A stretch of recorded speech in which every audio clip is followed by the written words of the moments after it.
Hello everyone. तो आज हम पढ़ेंगे फ्रॉग, जो हमारा एनिमल टिश्यू का पार्ट है 11th एनसीईआरटी का।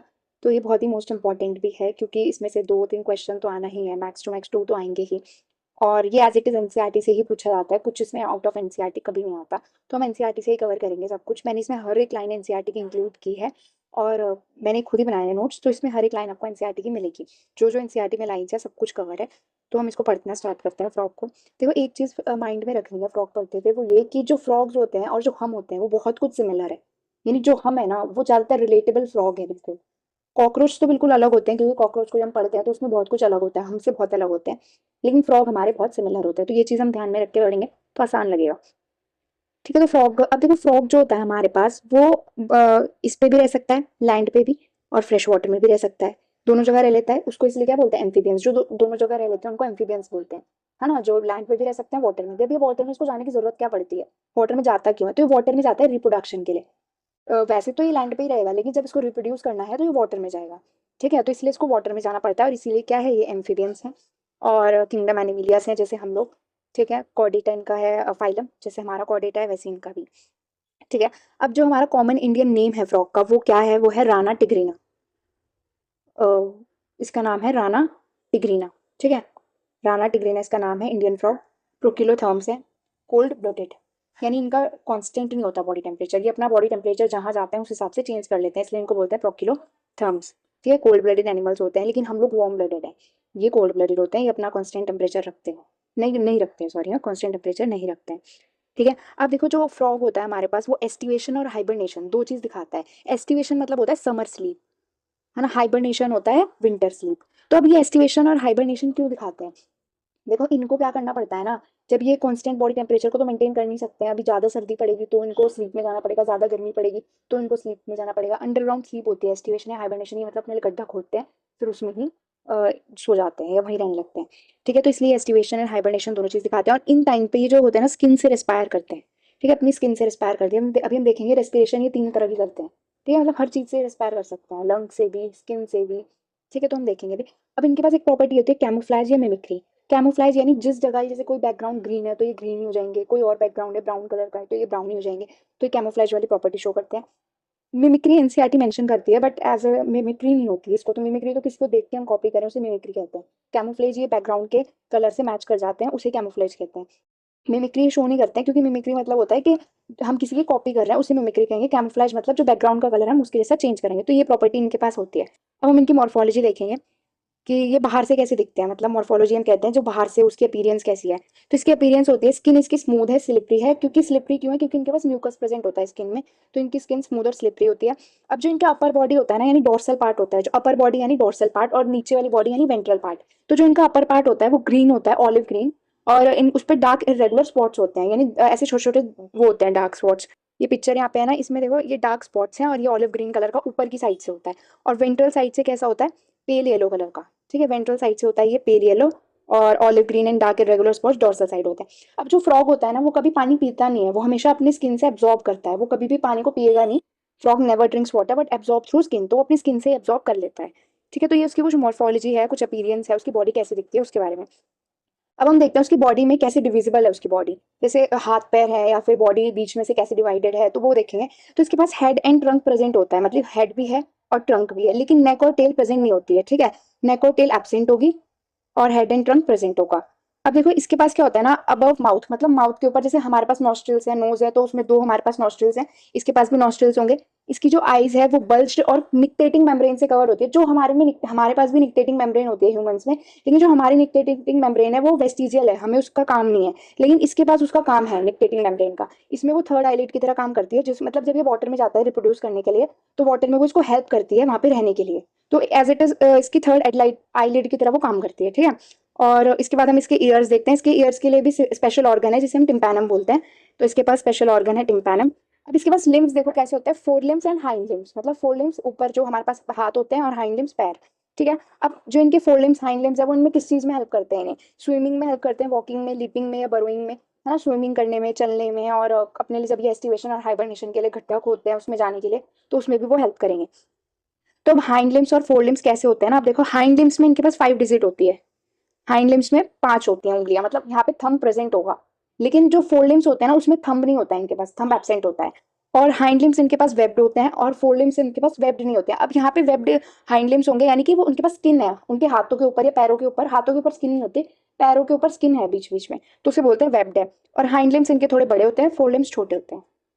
ठीक है, अब देखो सेक्सुअल डायमॉर्फिज्म, ये सेक्सुअल डायमॉर्फिज्म दिखाते हैं, यानी हम सेक्सुअल डायमॉर्फिज्म क्या होता है, हम देख के बता सकते हैं कौन मेल है कौन फीमेल है, तो वो इनके अंदर प्रेजेंट है। हम फ्रॉग में भी देख के बता सकते हैं कि वो मेल फ्रॉग है या फीमेल फ्रॉग है। आप कैसे बताएंगे क्या फीचर्स हैं, तो मेल को हम कैसे बताते हैं, पहले तो जो मेल फ्रॉग होता है वो छोटा होता है और जो फीमेल फ्रॉग होती है वो थोड़ी बड़ी होती है। और मेल फ्रॉग में वोकल सेक्स प्रेजेंट होते हैं, यानी वोकल सेक्स मतलब उनके पास बोलने के लिए जो हमारे पास वोकल सेक्स होता है ना वो प्रेजेंट होंगे। और कॉपुलेटरी पैड होता है, यानी जब वो रिप्रोडक्शन करने के लिए पानी में जाएगा तो जो मेल है उसके पास एक ऐसे कॉपुलेटरी पैड है, उसके फर्स्ट डिजिट पे प्रेजेंट है वो। ये हमारे पास इंपॉर्टेंट है कि फोर लिंग की फर्स्ट डिजिट पे वो कॉपुलेटरी पैड प्रेजेंट है। ये फीमेल्स में नहीं होता क्योंकि फीमेल्स को जरूरत नहीं है, मेल्स में होता है, क्योंकि मेल्स में जब वो पानी में जाएगा तो फीमेल के ऊपर वो चिपकेगा ऊपर से, तो उसको बोलते हैं कॉपुलेटरी पैड, वो उसको हेल्प करेगा चिपकने के लिए, कॉपुलेटरी पैड, तो वो इसलिए प्रेजेंट है मेल्स में और फीमेल्स में एब्सेंट होता है, तो हम इससे डिस्टिंग्विश कर सकते हैं। ठीक है, अब उसके बाद देखते हैं एनाटमी। तो एनाटमी क्या होता है, अब हमने मॉर्फोलॉजी देखी, मॉर्फोलॉजी मतलब बाहर से कैसा दिखता है, एनाटमी मतलब कि उसके अंदर के ऑर्गन्स कैसे वर्क करते हैं, है भी उसके पास या नहीं है। तो मैंने बोला जो फ्रॉग है वो हमसे बहुत रिलेटेबल है, जैसे हम होते हैं वैसे ही फ्रॉग होता है। तो हमारे पास सारे सिस्टम है, डाइजेस्टिव सिस्टम, एक्सक्रीटरी सिस्टम और सर्कुलेटरी सिस्टम, हमारे पास सब कुछ है, रिप्रोडक्टिव सिस्टम, तो इसके पास भी सब कुछ है। तो देखो पहला देखते हैं डाइजेस्टिव सिस्टम। तो ये पहले तो कार्निवोर्स होते हैं, जो फ्रॉग होते हैं वो कार्निवोर्स होते हैं, हम लोग तो कार्निवोर्स नहीं है लेकिन फ्रॉग कार्निवोर्स होते हैं। ठीक है, इनके पास भी एलिमेंट्री कैनाल होगी, डाइजेस्टिव ग्लैंड्स होंगे।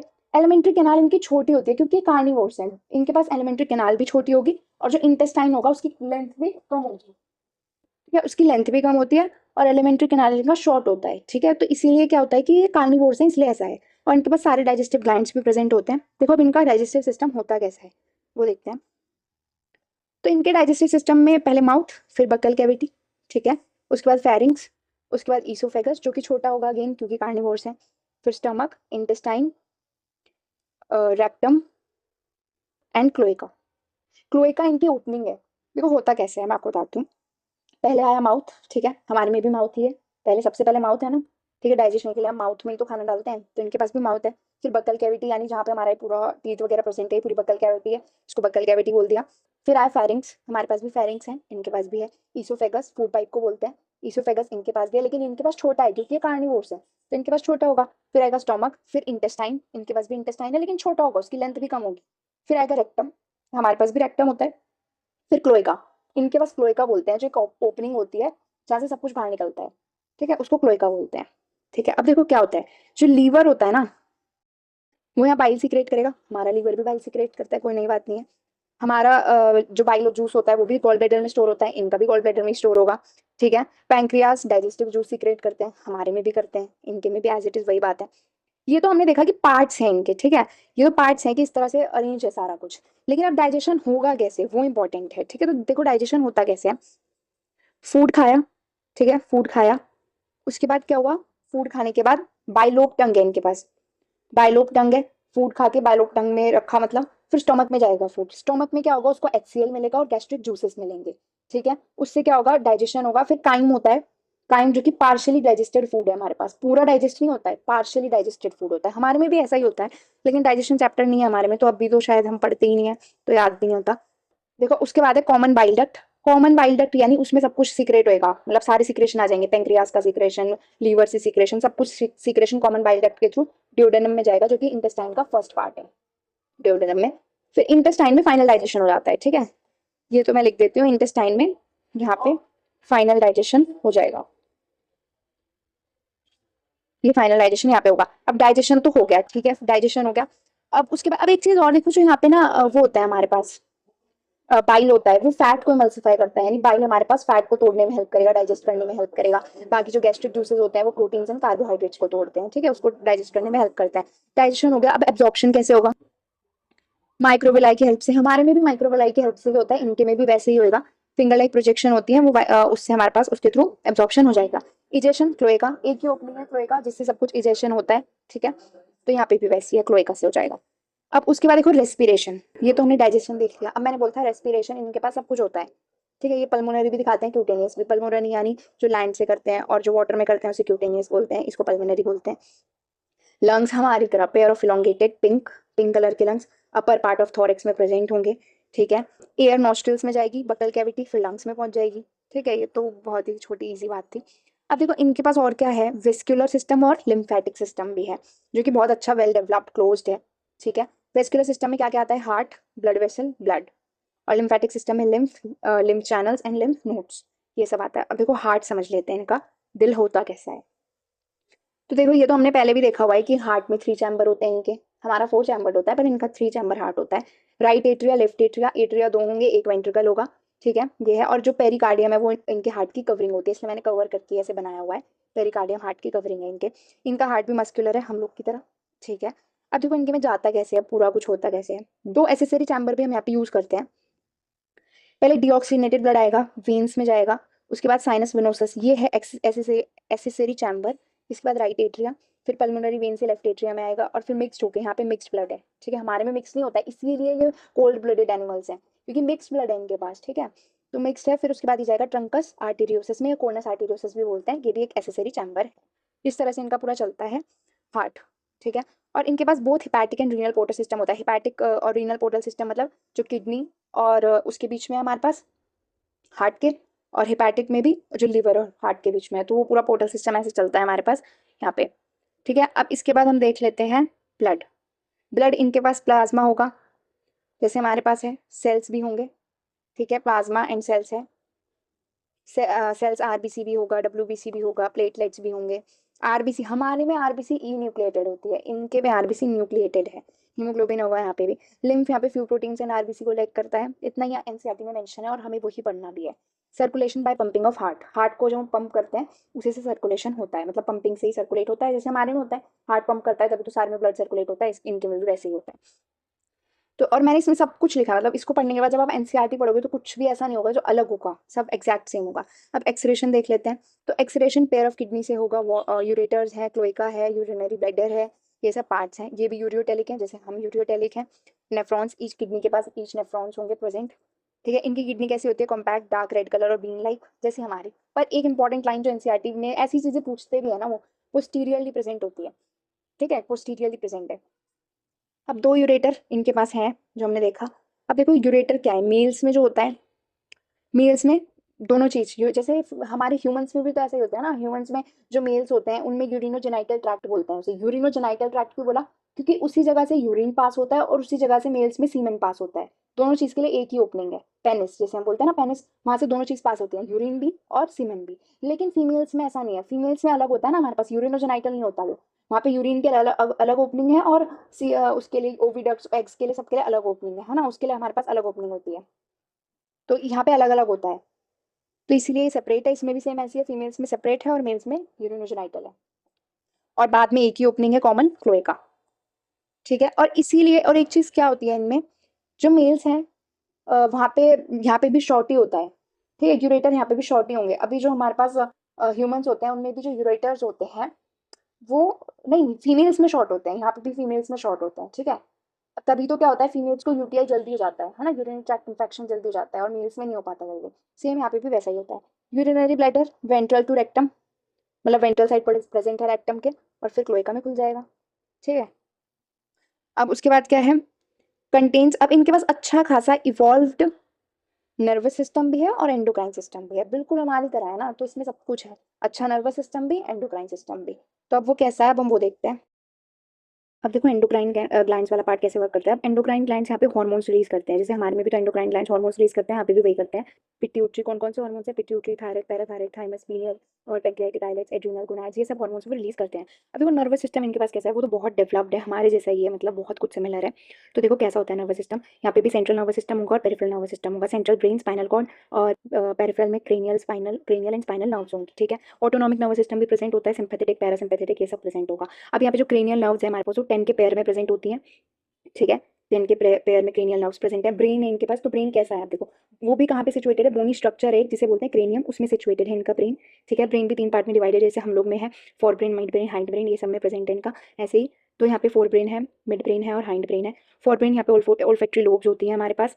ओल्फैक्टरी लोब्स मतलब जो स्मेल के लिए हेल्प करती हैं। ठीक है, और क्या होता है, पेयर्ड सेरेब्रल हेमिस्फीयर, अनपेयर्ड एनसेफेलॉन, ये सब प्रेजेंट होगा। ठीक है, पेयर ऑफ ऑप्टिक लोब्स यानी जो देखने के लिए काम आएंगी वो, cerebellum, medulla oblongata, medulla oblongata कहाँ से राइज होता है, फोरेमन मैग्नम, ये बहुत इंपॉर्टेंट है, ठीक है। मेडुला ऑब्लिगोसा से फिर स्पाइनल कॉर्ड एक्सटेंड करती है आगे, ठीक है। अब इनके पास कुछ सेंस ऑर्गन्स भी प्रेजेंट होते हैं, तो कौन कौन से होते हैं? टच, टेस्ट, स्मेल और विजन और हियरिंग, इन ये सब सेंस ऑर्गन्स इनके पास प्रेजेंट है। टच के लिए सेंसरी पैपिले होते हैं, टेस्ट के लिए टेस्ट बर्ड्स होती हैं, स्मेल तो नेजल एपिथेलियम प्रेजेंट होते हैं, उनसे स्मेल हो जाता है, ठीक है। विजन, विजन के लिए आइज है, सिंपल आइज है, कंपाउंड नहीं है, सिंपल आइज है। ये एक तरह का पेयर ऑफ स्फेरिकल स्ट्रक्चर होता है और ये कहाँ पे सिचुएटेड होता है? ऑर्बिट्स इन स्कल, स्कल के ऑर्बिट में सिचुएटेड होगा।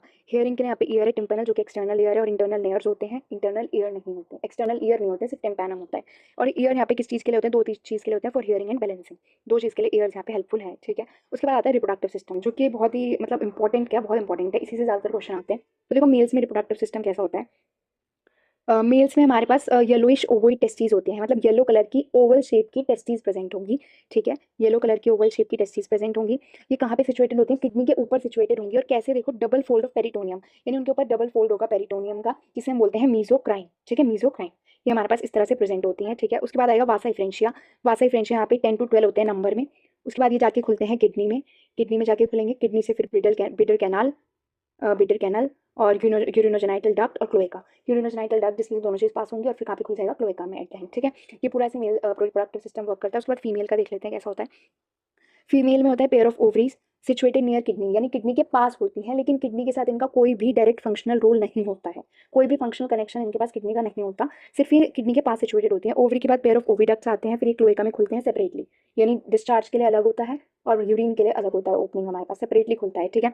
मेच्योर फीमेल 2500 to 3000 एग्स को ले कर सकती है एट अ टाइम, ओवा को, ठीक है। एट अ टाइम, एक टाइम पे 2500 से 3000 कर सकती है वो एग्स रिलीज, ठीक है। फर्टिलाइजेशन एक्सटर्नल है, वाटर में जाके करते हैं, तभी तो हमने बोला था ना ये एम्फीबियंस है, क्योंकि ये वाटर में जाके रिप्रोड्यूस करते हैं अलग से, तो ठीक है, एक्सटर्नल है। डेवलपमेंट यहाँ पे इनडायरेक्ट होती है, टेडपोल वाली स्टेज आती है। अब हमने देखा है बचपन में भी फ्रॉग मेटामॉर्फोसिस करते हैं, उसका क्या मतलब होता है कि वो पहले टेडपोल की स्टेज पे होते हैं, उसके बाद एडल्ट बनते हैं, किस प्रोसेस के थ्रू? मेटामॉर्फोसिस के। तो ये इनडायरेक्ट डेवलपमेंट हुई, ठीक है। अब देखो ये सब तो हमने इनका पूरा सिस्टम पढ़ लिया, डाइजेस्टिव सिस्टम वगैरह सब पढ़ लिया, एनाटमी पूरी पढ़ ली, मॉर्फोलॉजी पढ़ लिया, अब इतना कुछ पढ़ा है, तो भाई ये ह्यूमंस के लिए भी तो कुछ बेनिफिट होते होंगे ना, तो ये मैनकाइंड के लिए क्या बेनिफिट शो करते हैं? तो एनसीईआरटी मेंशन करती है कि ये इंसेक्ट्स को खाते हैं, तो उससे क्या बेनिफिट होता है कि जो क्रॉप्स होती हैं खेतों में, जो फसल होती है, अब उसको खेतों में फसल होती है तो उसको इंसेक्ट्स खाते हैं, अब उससे हमारी फसल खराब होती है, तो उससे क्या होगा कि ये इंसेक्ट्स को ही खा लेंगे तो फसल खराब ही नहीं होगी, तो एक तो ये बेनिफिट हो गया। इकोलॉजिकल बैलेंस को करते हैं मेंटेन। अब वो कैसे करते हैं कि इंपॉर्टेंट लिंक है एक तरह का फूड वेब और फूड चेन के बीच का, ठीक है। फ्रॉग भी पढ़ते हैं ना फूड चेन और फूड वेब में, तो ये भी इकोलॉजिकल बैलेंस बना के रखते हैं, है ना। उसमें हम देखते हैं कि कोई चीज़ किसी चीज़ को खाती है तो उससे इकोलॉजिकल बैलेंस बनता है, तो ये भी करते हैं वो, ठीक है। अब देखो कुछ कंट्रीज में तो इनका मस्कुलर लेग भी खा लेते हैं, मतलब इनके जो पैर हैं उसको भी खा लेते हैं कुछ कंट्रीज में, तो और ऐसी कंट्रीज हमें पता ही है, बहुत नोन कंट्री है चाइना, वो तो सब कुछ ही खाते हैं, तो इसमें भी वो फ्रॉग का भी लेग खा लेते हैं एज अ फूड, वो फूड की तरह इसका लेग भी खा लेते हैं, ठीक है। इसके साथ हमारा पूरा फ्रॉग डन होता है, एनसीईआरटी की हर एक लाइन इसमें कवर कर दी मैंने, ठीक है। तो यही अपना फ्रॉग, ठीक है। Thank you so much.